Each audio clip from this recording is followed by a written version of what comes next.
नमस्कार, आप देख रहे हैं पेप्टेक टाइम मध्य प्रदेश समाचार। मैं हूं शिवेंद्र शुक्ला। भारत और पाकिस्तान के बीच युद्ध छिड़ चुका है और ऐसी स्थिति में जब सर्वदलीय बैठक आयोजित की गई तो सभी दलों ने एक सुर से भारत की सेना का समर्थन किया, भारत की सरकार का समर्थन किया।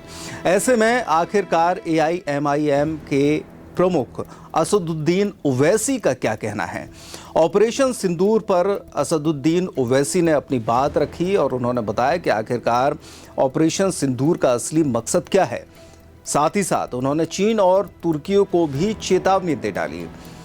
उन्होंने साफ लहजों में कहा है कि चीन और तुर्की को पाकिस्तान की मदद नहीं करना चाहिए। ऑपरेशन सिंदूर पर भी उन्होंने अपनी बात रखी। असदुद्दीन ओवैसी ने पत्रकारों से बातचीत में कहा कि मैंने अपनी बात में ये कहा है कि हमें TRF के खिलाफ इंटरनेशनल कैंपेन चलाना चाहिए और हमें अमेरिका को ये बताना है कि इसे अपने मुल्क में अंतर्राष्ट्रीय आतंकवादी संगठन घोषित करे, क्योंकि हाफिज सईद के बेटे हाफिज अब्दुल रऊफ की एक स्पीच है POK में 2025 के वक्त कि हम पूरे साल जिहाद करेंगे।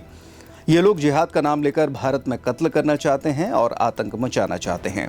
इस संगठन के खिलाफ तुरंत एक्शन लेना चाहिए।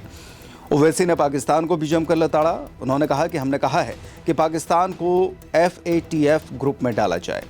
FATF एक अंतर्राष्ट्रीय संस्था है जिसका पूरा नाम फाइनेंशियल एक्शन टास्क फोर्स है। ये मनी लॉन्ड्रिंग और आतंकवादी गतिविधियों के वित्त पोषण को रोकने के लिए काम करती है।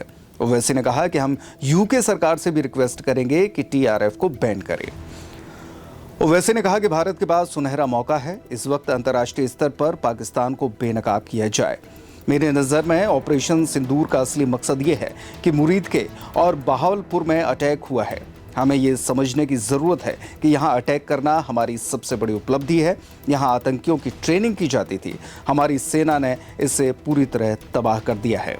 इसके अलावा चीन और तुर्की को भी नसीहत देते हुए ओवैसी ने कहा कि चीन से हम इतना इंपोर्ट कर रहे हैं, हमें उस पर दबाव बनाने की ज़रूरत है कि वो पाकिस्तान को कहे कि वो आतंकवाद फैलाना बंद करे। इस वक्त हमारे पास चीन को दबाव में लाने का बहुत अच्छा मौका है। हमें तुर्की को समझाना है कि वो अपने ही देश में आतंकियों के खिलाफ एक्शन लेता है। इराक और सीरिया में भी आतंकवाद के खिलाफ एक्शन लेता है, तो हमें उससे सवाल पूछना चाहिए कि अगर वो अपने यहाँ आतंकियों के खिलाफ कार्रवाई कर रहा है तो फिर हम पर सवाल क्यों उठा रहा है।